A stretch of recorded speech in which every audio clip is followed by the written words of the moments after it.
Graça e paz, meus irmãos. Ótima noite a todos aí, graça e paz. A paz na graça do nosso Senhor e Salvador Jesus Cristo. Dando continuidade, meus irmãos, ao curso, né? A gente está encerrando uma matéria da base da teologia, a doutrina básica da teologia que iniciamos semana passada. E o nosso culto ele é um curso, né? Bem compactado. Ele é um curso de 12 matérias. E cada matéria nós finalizamos com 2 aulas. Então, finalizamos 2 aulas, colocamos a avaliação. Finalizamos 2 aulas, colocamos a avaliação. Como iniciamos semana passada a base da teologia, a doutrina básica da teologia, vamos finalizar hoje com um resumo do que nós falamos. Os alunos que estão fazendo de fato esse curso têm recebido a apostila no privado, o questionário também vai no privado. E nós vamos alinhando tudo isso no percurso desse curso, que eu estou muito feliz, meus irmãos, muito feliz com os depoimentos que eu tenho escutado. Só foi uma aula do curso, só foi uma aula e eu escutei pessoas, meu irmão, em toda a minha vida, em todos os anos que tenho, eu nunca, lendo o Evangelho, eu não tinha percebido isso, eu não sabia disso, como que pode isso acontecer? Isso é teologia, isso é se aprofundar biblicamente e crescer tanto na graça quanto no conhecimento. E nós encerramos a aula passada falando sobre 3 ferramentas que o teólogo utiliza bastante na interpretação bíblica. Quais são essas 3 ferramentas? Hermenêutica, exegese e homilética. E para resumir de uma forma bem simples para você entender, que eu acho que os teólogos eles têm que simplificar, falar de uma forma simples para que todo mundo compreenda, entenda o que é teologia, entenda interpretar um texto, aplicar o texto, fazer um sermão textual, fazer um sermão expositivo, sabe? Falar de uma forma simples com que as pessoas entendam. Então, a hermenêutica é uma forma simples de você entender o significado do texto. A hermenêutica, podemos chamar que é a arte da interpretação. Então, a hermenêutica você vai entender o significado. A exegese, você vai analisar o texto com detalhes. Se a hermenêutica você está entendendo o significado, a exegese você vai ver detalhadamente. Ali, frase por frase, palavra por palavra, ponto por ponto, a exegese vai fazer essa análise detalhada. E a homilética ela é a arte da comunicação. Você vai pegar aquilo que você entendeu com a hermenêutica e aquilo que você analisou com a exegese e vai aplicar com a homilética de uma forma comunicativa, de uma forma com muita ênfase, com muita animação, com muito entusiasmo, com uma forma com que a igreja entenda, com que as pessoas entendam a arte da comunicação, que é a homilética. Então, essas 3 ferramentas, eu acredito que ficou uma forma simples para vocês entenderem o que é e como os pregadores, os teólogos utilizam para fazer os seus sermões e para contribuir no ministério cristão, né? Então, deixa eu tomar um minuto de água, meus irmãos. Com a garganta meio inflamada, mas vamos prosseguir. E nós demos início, meus irmãos. Falamos um pouco na aula passada sobre bibliologia.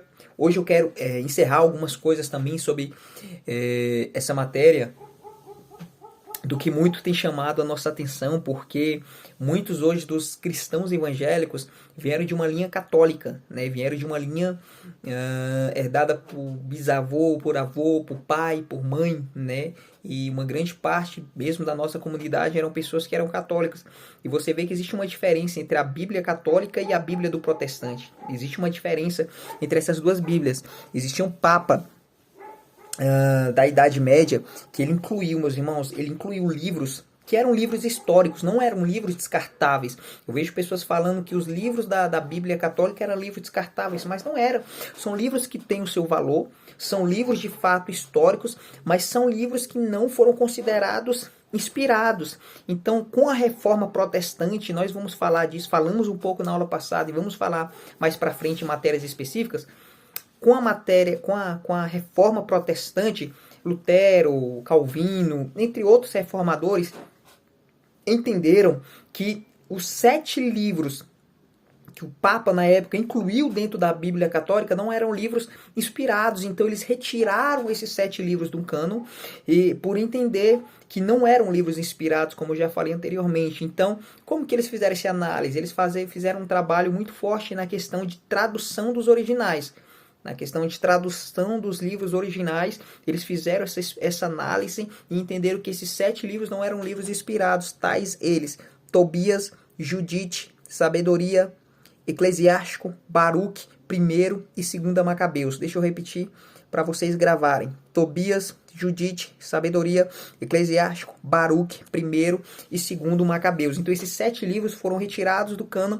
Então por isso que a Bíblia Católica hoje tem 7 livros a mais que nós protestantes evangélicos. Além, irmãos, de trechos também, que a Bíblia Católica existe trechos a mais, tanto no livro de Esté, quanto no livro de Daniel, que foram também acrescentados no cânon, e os reformadores também entenderam que não eram inspirados, e existia uma inserção nesses versículos, e foram retirados do cânon, tá? Então, o que eu posso tirar esse detalhe, quando as pessoas vêm de uma linha católica e se converte ao protestantismo, se torna cristão evangélico, porque cristão católico também é.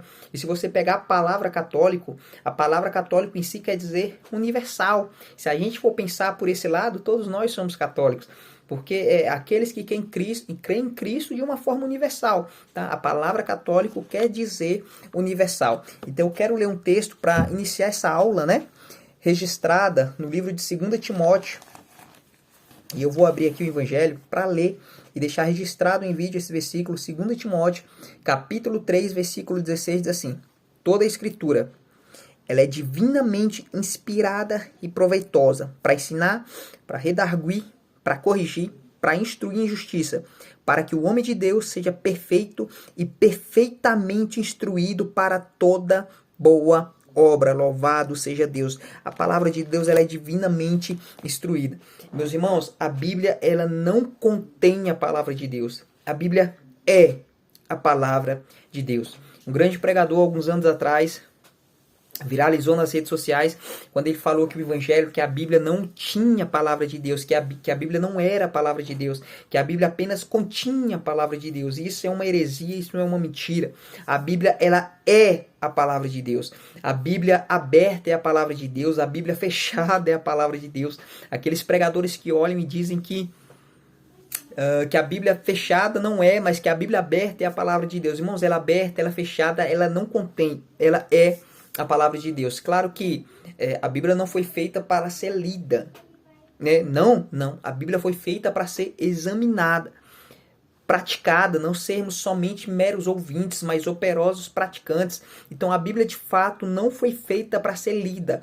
A Bíblia de fato foi feita para ser examinada. Eu quero abrir aqui o livro do evangelista João, capítulo 5. Deixa eu abrir aqui. Capítulo 5, versículo 39, diz: examinai as Escrituras, porque vós cuidais ter nelas a vida eterna, e são elas que de mim testificam.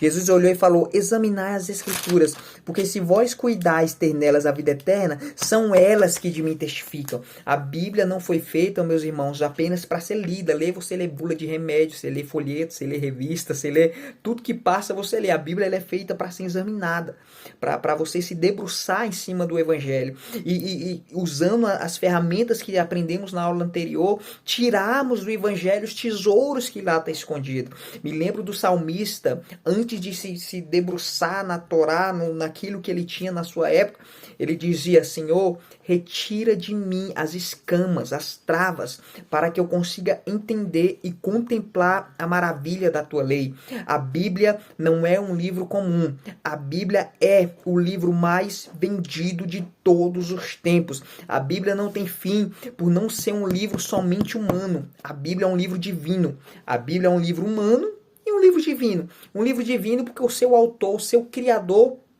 é um espírito. Deus é espírito. Importa que os seus adoradores o adorem em espírito e em verdade. Mas também é humano, porque ele usou cerca de 40 pessoas para escrever o cânon sagrado, para escrever o livro. Então é um livro divino e humano ao mesmo tempo. Eu vou tomar um gole d'água.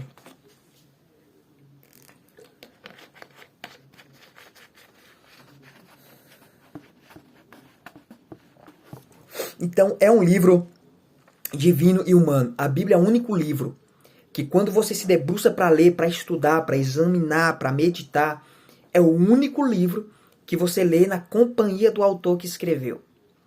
É o único livro que quando você começa a ministrar, quando você sente a presença do Espírito Santo, é o mesmo Espírito Santo que inspirou os historiadores, as 40 pessoas que fizeram o cano sagrado e deram lugar ao Espírito Santo para desenvolver a Bíblia, tá? Então, irmãos, algo que eu tenho chamado muito a atenção é que as pessoas têm tentado desvalorizar o Evangelho. Hoje vemos pessoas dizendo que a Bíblia tem que ser atualizada. Hoje vemos artistas levantando cartaz dizendo que a Bíblia é um livro ultrapassado. Eu me lembro de Billy Graham, um evangelista que partiu para Cristo com 99 anos, considerado, meus irmãos, o maior evangelista do século 21. Billy Graham, ele dizia que a Bíblia é mais atual do que o jornal que vai passar amanhã. Você sabe o jornal que você vai acompanhar amanhã depois dessa aula? A Bíblia é mais atual do que ela. Então, bibliologia, ela vai nos mostrar, vai nos dar essa base e vai nos dar essa certeza de que Cristo Jesus é o centro da Bíblia. Tá? Ah, pastor, eu reconheço isso porque quando eu leio o livro de Mateus, de Marcos, de Lucas, de João, eu vejo falar sobre Cristo. Não, negativo. Cristo está em Gênesis. Cristo está em Êxodo, Cristo está em Levítico, Cristo está presente em todo um Pentateuco, Cristo está presente nos livros históricos, nos livros de Josué, Esté, Cristo está presente nas poesias da Bíblia, Jó, Salmos, Provérbios, Cânticos e tantos outros. Cristo está presente nos profetas menores, Joel, Obadias, Naum, Malaquias. Cristo está presente nos profetas maiores, Jeremias, Ezequiel, Lamentações, Isaías, o profeta messiânico. Cristo está presente em todo o Novo Testamento. Cristo é a base da Bíblia. Cristo é o alicerce maior. Cristo é a pedra principal. Cristo é a fonte do Evangelho. Ele está em toda a Bíblia, de capa a capa. Então, eu posso acreditar na veracidade da Bíblia? Será que eu posso acreditar na verdade na Bíblia? Como que se resume os livros da Bíblia? Simplesmente, de uma forma simples para você entender nessa aula de bibliologia, a Bíblia ela é composta por 66 livros. A Bíblia é composta por 66 livros. 39 no Antigo Testamento e 27 no Novo Testamento. Foi escrita por cerca de 40 autores em 15 séculos. Se você for pegar esses séculos e basear pelo período de anos, 1500 anos, a Bíblia foi escrita por cerca de 40 pessoas. Quem eram essas pessoas? Pescadores, médicos como Dr. Lucas, filósofos como muitos teólogos, tinha Paulo e tem Paulo como filósofo também, pessoas de alto cabedal intelectual, pessoas simples como pequenos e comuns pescadores, 40 pessoas, inspirada pelo Espírito Santo durante 15 séculos. Agora olhem para mim e entendam a veracidade da Bíblia. Como que pode pessoas que não se conheciam, nem todos se conheciam, durante 15 séculos, 1500 anos, escrevendo apenas um livro, inspirado pelo Espírito Santo, e nós não vemos contradição no Evangelho.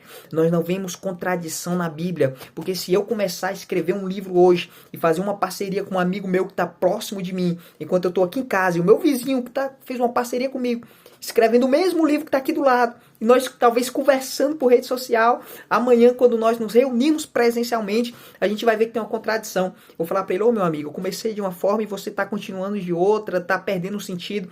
Poxa, cara, a gente está no meio do sentido da história e você concluiu de uma forma que não tem nada a ver com o início, não tem nada a ver com o meio, e a Bíblia não tem contradição. O livro de Atos tem comprovações bíblicas, tem comprovações de fatos, comprovado historicamente. Deixa eu beber um pouquinho de água, gente, só um minuto.